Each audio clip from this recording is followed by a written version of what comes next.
Lucas Morel, 33 ans, entra dans le petit restaurant parisien avec la même nervosité qu'un homme qu'on enverrait à l'échafaud. Ce n'était qu'un blind date, arrangé par son cousin. Rien de plus. Pourtant, son cœur battait beaucoup trop vite pour quelqu'un qui prétendait ne rien attendre de la soirée. La salle sentait le pain chaud, le café et un parfum de vanille porté par les serveurs. Des couples chuchotaient, des bougies vacillaient. Lucas consulta l'heure. Son rendez-vous devait arriver dans 2 minutes. Il repassa machinalement une main dans ses cheveux. Depuis son divorce, il avait essayé d'éviter ce genre de choses. Mais ce soir, il avait accepté. Peut-être par fatigue, peut-être par solitude, peut-être par espoir, le genre d'espoir qu'on n'avoue à personne. Une femme entra. Brune, élégante, regard calme mais vif. Pas le genre de beauté agressive, non, une douceur enveloppée d'assurance. Elle scruta la salle, puis ses yeux s'arrêtèrent sur lui. Elle s'avança.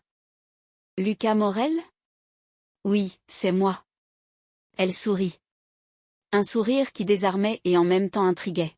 « Je suis Adèle. » La voix était posée, légèrement grave. Elle s'assit face à lui. Lucas se racla la gorge. « Enchanté. »« J'espère que le chemin n'était pas trop long ?»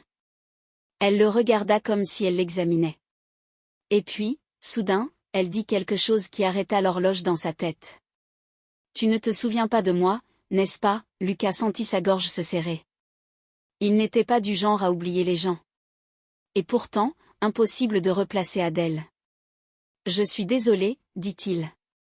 On s'est vu où ? » Son sourire n'avait pas changé, mais ses yeux, eux, disaient autre chose. Du défi. De la douleur. Ou peut-être un secret. Lucas resta figé. Pardon ? Adèle pencha légèrement la tête, comme quelqu'un qui voit une pièce tomber lentement mais inexorablement. Nous nous sommes rencontrés il y a longtemps. Tu m'as oublié. Lucas sentit sa gorge se serrer. Il n'était pas du genre à oublier les gens. Et pourtant, impossible de replacer Adèle. Je suis désolé, dit-il. On s'est vu où ? Elle ne répondit pas tout de suite. Elle prit un verre d'eau, en but une gorgée, comme si elle savourait ce moment où il était totalement déstabilisé. Au lycée. Au lycée ? Répéta-t-il. Elle hocha la tête. Nous étions dans la même classe pendant 2 ans. Quelque chose bougea dans un coin lointain de sa mémoire. Attends, tu étais, Adèle Carrière. Le nom tomba comme une pierre. Lucas sentit un frisson. Des images brumeuses, des couloirs, des rires, des humiliations de jeunesse, des groupes, des clans. Et au milieu, une fille réservée, presque invisible. Toujours un livre à la main. Toujours seule. La réalité le frappa. Tu étais, celle qu'on appelait, il n'osa pas finir sa phrase. Adèle eut un sourire amer. La fille fantôme, oui. C'était moi. Lucas se sentit mal. Adèle, je suis tellement désolée. Je ne savais pas. Je n'aurais jamais accepté ce rendez-vous si tu avais su qui j'étais, dit-elle, piquée. Il se reprit. Non, ce n'est pas ce que je veux dire. Alors qu'est-ce que tu veux dire, Lucas ? Il inspira profondément. Je veux dire que je n'ai aucune excuse pour ne pas t'avoir reconnu. Elle l'observa longtemps. Puis son expression changea. Moins tendre. Plus blessée. Tu n'as pas à t'excuser. J'ai changé. Toi aussi. Elle posa ses mains sur la table. Mais si je suis venue, ce n'est pas pour te reprocher quoi que ce soit. C'est parce que j'ai quelque chose à te dire. Le cœur de Lucas se contracta. Pourquoi une femme qu'il avait oubliée depuis 15 ans voudrait-elle lui dire quelque chose ce soir ? Il eut soudain l'impression d'être sur une scène qu'il n'avait pas comprise en entrant. Adèle inspira longuement.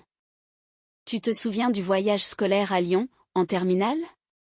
Un voile se leva dans sa mémoire. Oui. Le voyage. Le musée, l'hôtel, la pluie incessante. Et puis, une scène vague. Un groupe d'élèves autour d'une chambre d'hôtel. Une rumeur. Une dispute. Oui, vaguement. Adèle continua, ce soir-là, quelqu'un a sorti une vidéo sur moi. Une vidéo hors contexte, humiliant, mensongère. Toute la classe l'a vue. J'ai été ridiculisée pendant des mois. Ma vie est devenue un enfer. Lucas sentit sa main trembler. Il se souvenait très bien de cette vidéo. Il se souvenait surtout que personne n'avait défendu Adèle. Personne, sauf. Il le réalisa d'un coup. Attends, j'avais parlé au directeur, non?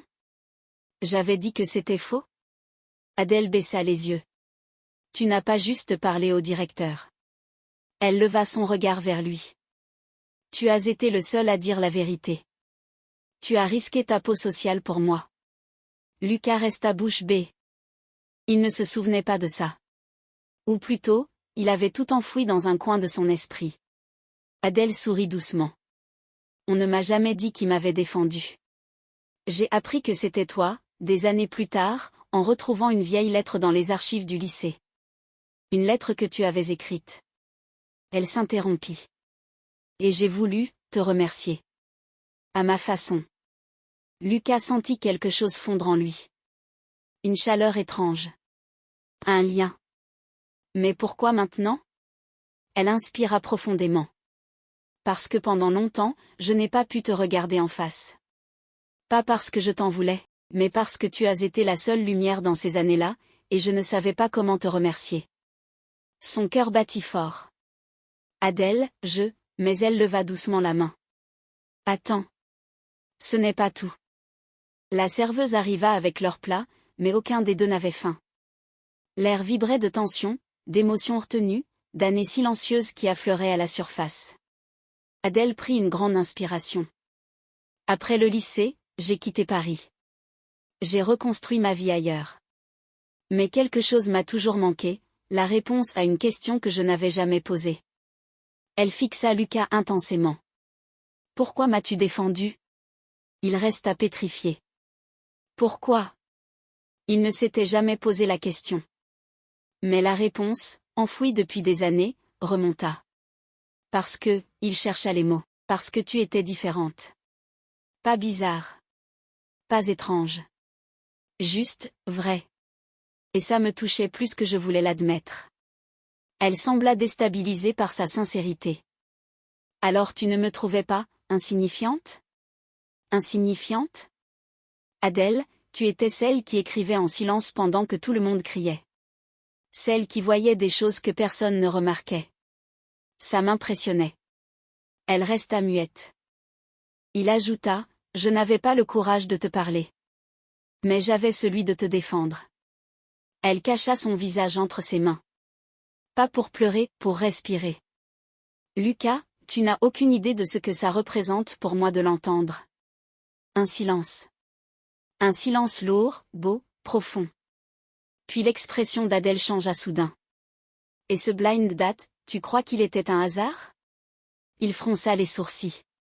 Tu veux dire que, elle acquiesça. C'est moi qui ai tout arrangé.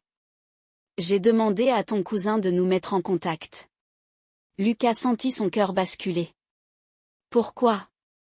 Elle sourit faiblement. Parce qu'il y a encore quelque chose que je dois te dire. Ce soir.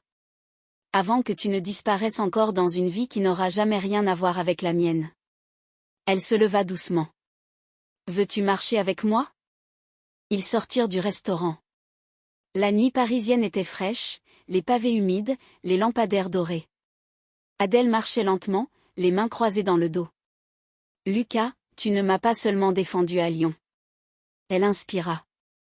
Tu m'as empêché de faire une bêtise. Une très grande bêtise. Il s'arrêta net. Quoi? Elle se tourna vers lui, la voix brisée malgré son calme apparent. Après la vidéo, après les moqueries, j'ai eu une période très sombre. Elle posa une main sur son torse, sans s'en rendre compte. Ta lettre au directeur. Ton courage. Ta vérité, c'est ce qui m'a empêché de me détruire. Il sentit son cœur exploser.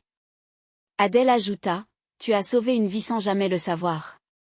Il avait envie de parler, de dire quelque chose, n'importe quoi, mais aucun mot ne sortait. Elle reprit, j'ai bâti ma force sur ce geste que tu as oublié. Et ce soir, je voulais te le rendre. Me le rendre? Oui. Elle s'approcha. Tu t'es perdu depuis ton divorce. Tu as oublié la façon dont tu regardais le monde. Tu avances seule, la tête haute, mais l'âme épuisée. J'ai voulu te rappeler qui tu étais avant. Il déglutit. Adèle, elle sourit tristement. Tu vois, Lucas, tu n'étais pas mon blind date.